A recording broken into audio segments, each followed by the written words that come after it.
Welcome to Chitra சமையல். இன்றைக்கி நாம் சுவையானதும் ஈஸியாக செய்யக்கூடியதுமான ஒரு ரெசிபி தான் நம்ம செய்ய போகிறோம். வெந்தய குழம்பு.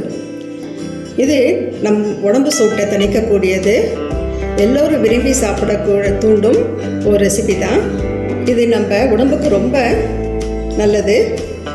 வெயில் காலத்துலலாம் இது நம்ம செஞ்சு சாப்பிட்டா நம்மளோட உடம்பு சூட்டை தணிக்கும்.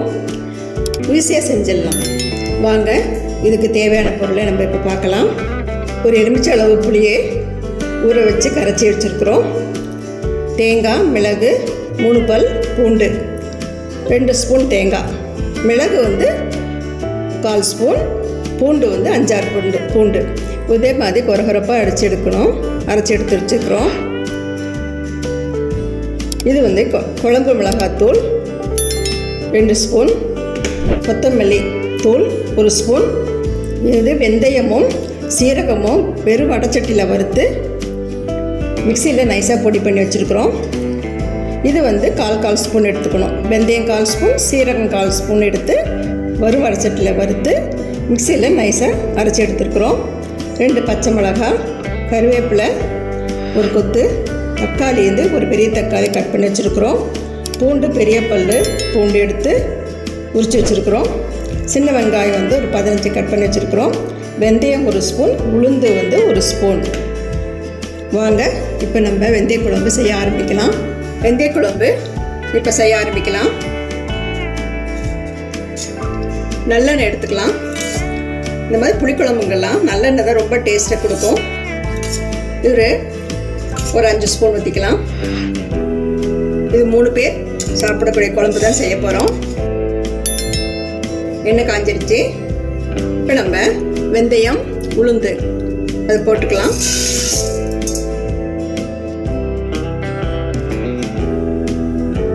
நம்ம இதில் கடுகு சேர்த்துக்கிறது இல்லை.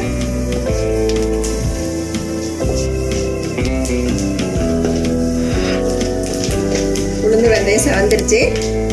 இது கூட வெங்காயம், சின்ன வெங்காயம்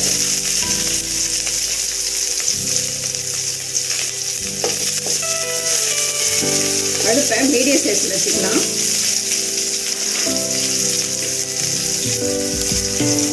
கொஞ்சம் லைட்டாக பொன்னிறம் ஆகட்டும்.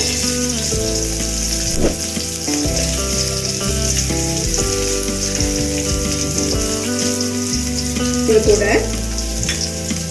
பூண்டு,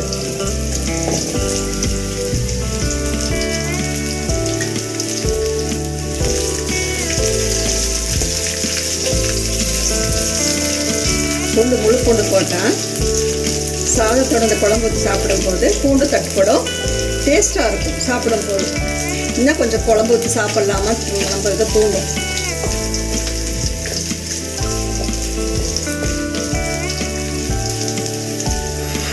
இப்போ 2 பச்சை மிளகாய், உங்களுக்கு எவ்வளோ காரம் வேணுமோ அதுக்கேற்ற பச்சை மிளகாய் கூட நீங்கள் கூட்டிக்கலாம்.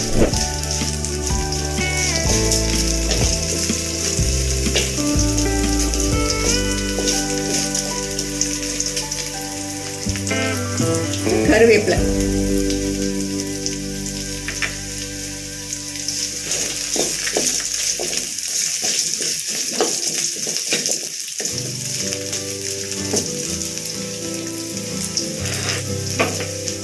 தக்காளி,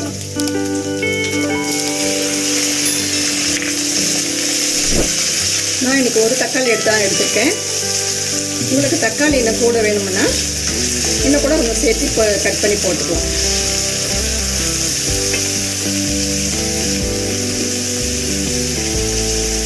இப்போ நம்ம ஒரு சின்ன ஸ்பூனில் தூள் உப்பு இதோட சேர்த்திக்கலாம்.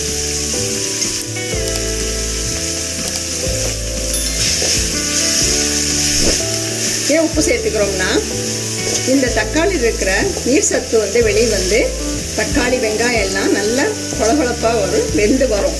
அதனால தான் நம்ம உப்பு இதோட சேர்த்திக்கிறோம். இப்போ ஒரு 2 நிமிஷம் வதங்கட்டும். தக்காளி வெங்காயம் இப்போ நல்லா வெந்துருச்சு. இப்போ இது கூட மல்லித்தூள், குழம்பு பொடி போட்டு ஒரு கலரி விட்டுக்கலாம்.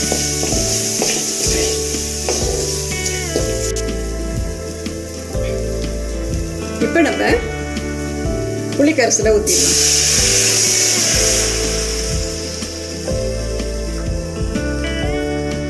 இன்னும் கொஞ்சம் தண்ணி ஊற்றிக்கலாம். இது மசால் பொடியில் வாசனம், புளி வாசனம் எல்லாம் கொஞ்சம் போகட்டும். பச்சை வாசனமாக இருக்குல்ல, அது ஒரு 5 நிமிஷம் வெந்தால் இந்த வாசனை பச்சை வாசனைலாம் போய் மணமாக வரும். அது வேகட்டும்.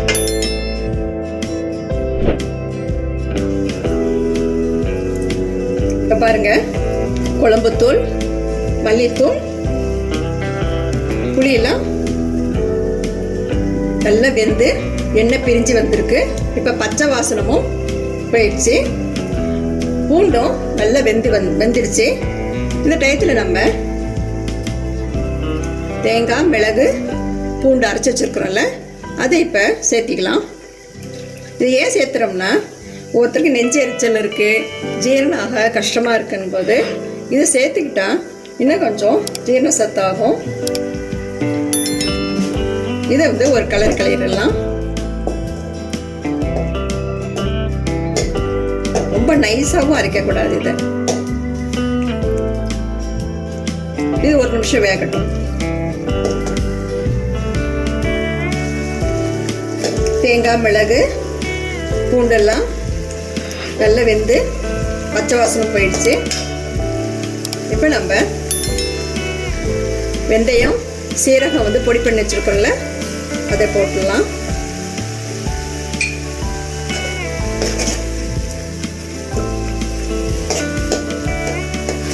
இது போட்டால் தான் இந்த வெந்தய குழம்பு தூக்கலாக வாசனை வரும், டேஸ்டாகவும் இருக்கும்.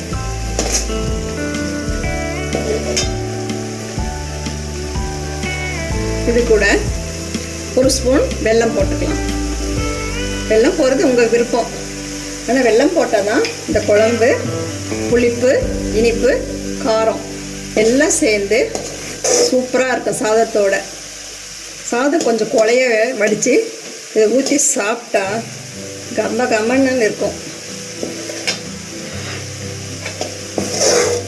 இது பாருங்கள், நல்லா இருக்கு, வாசனையே வந்திருக்கு. இப்போ நம்ம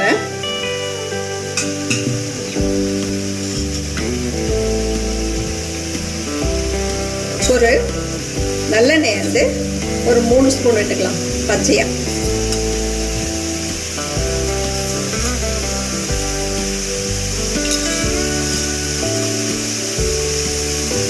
சூப்பராக இருந்திருக்கு.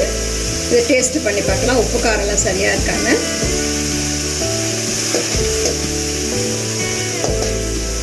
சேர்ந்து எல்லாம் வந்துருக்கு. இப்போ இதை டேஸ்ட் பண்ணி பார்க்கலாம்.